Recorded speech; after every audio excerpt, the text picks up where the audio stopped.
Hello SDI students, welcome to Module 4. These are my tips for your Module 4 assignment. And this one is my favorite, getting to do some trigger work and improve not just the weight but the feel of the trigger, which is I think one of the best things that you can do to improve your experience with the firearm is to make that trigger better. Now you're going to start by taking a trigger pull measurement with your handy dandy trigger weight gauge. I highly recommend that first you check and make sure that it's accurate. You can take something of a known weight like a weight plate or a dumbbell and make sure that it's reading true. You do get some adjustability using the barrel nut, but I highly recommend you check that before you get the baseline measurement, because after you do the trigger work, you can't go back to getting an accurate baseline measurement. I also recommend that you use a padded vise to secure the firearm when you're checking the trigger. Very important to get that accurate measure. And of course, you're pulling the trigger on a firearm, definitely, should go without saying, but definitely double, triple make sure that you have a clear and safe firearm before you do a trigger pull test.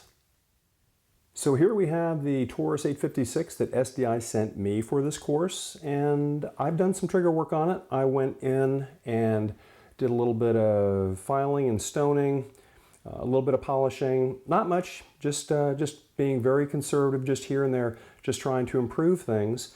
And so let's take a look. So first of all, always visually and physically check. This firearm is clear. So this trigger now went from, between 11 and 12 pounds to between 10 and 11 pounds. I took at least a pound off of the trigger pull, and I haven't even changed any springs or anything. That's just from doing the polishing. And I came afterwards with some cold bluing on the internals, and there are places here on this hammer, and I don't have any before pictures, but there were some rub marks on that hammer. And I polished it up and put cold blue on there, but look at this. Now this is after bluing, and now I see there is a spot that is still rubbing. Now, is this a big deal? I mean, it depends. I think this feels just fine, but I could go back in there and give this area a little more attention if I wanted. That's one of the great things about applying the blue. It not only provides some cosmetic relief, but it's also going to help you to keep track of where you may be able to maybe do a little more good if you want to go back in and do that sort of thing. All right, so this is my Ruger GP100, and do a quick check here as well, and visually and physically, and this is clear. So this is stock from the factory, 8-pound trigger pull, very smooth. Single action, 5-pound crisp break. It doesn't really seem like it needs anything, but if we take a close look, can you see that there's some rubbing going on the back of this hammer on this side. Now flip it over. On this side, no rubbing going on. If I cock it, that is all pristine on that side. Take a look on this side. So, and that's not dirt. If you get a close look at this, there is some definite rubbing going on. So as good as this trigger feels, hey, I could make this even better. And that is, on the menu for me. I'm going to go in there and give this some attention when I get some time. But then when I'm done with the polishing, what to do? I'm not going to blue it, obviously. This is stainless steel. I mean, you can blacken stainless steel, but I don't want to blacken this. This is looks beautiful the way it is with this satin brushed stainless finish. But if I take this and I polish all of this out, that's going to shine like a mirror. That's going to have a mirror finish, not a brushed satin finish. And if I polish part of this hammer, it's not going to match the rest of the hammer. If I polish the whole hammer, it's not going to match the rest of the firearm. So what to do? So what I plan on doing is I'm going to polish this, and on the internals, if it's not showing on the outside, I'll just polish them and leave them polished. That's fine.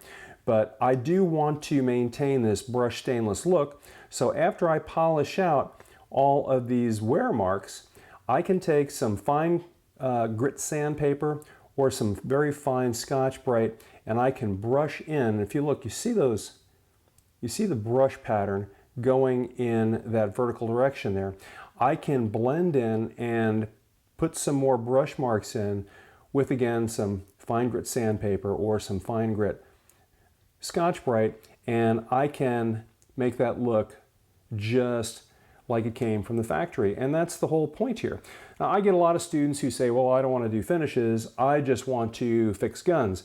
And that's great, but finishing is part of that, because if you're going to do a professional job on a customer's gun, you want to return it to where you can't see obviously where the work was done.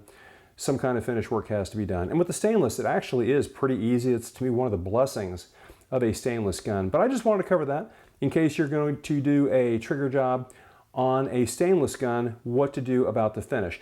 Now, if you have a flat matte finish where it's not brushed stainless, then you're talking about, that's going to be a little more difficult. You're going to want to take those parts into a blast cabinet and hit that with the proper grit so that you can get back to that original matte finish.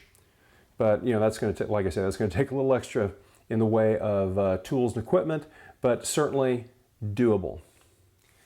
And that's it. Those are my tips for your Module 4 assignment. If you have any questions, never hesitate to reach out and ask. That is what I'm here for.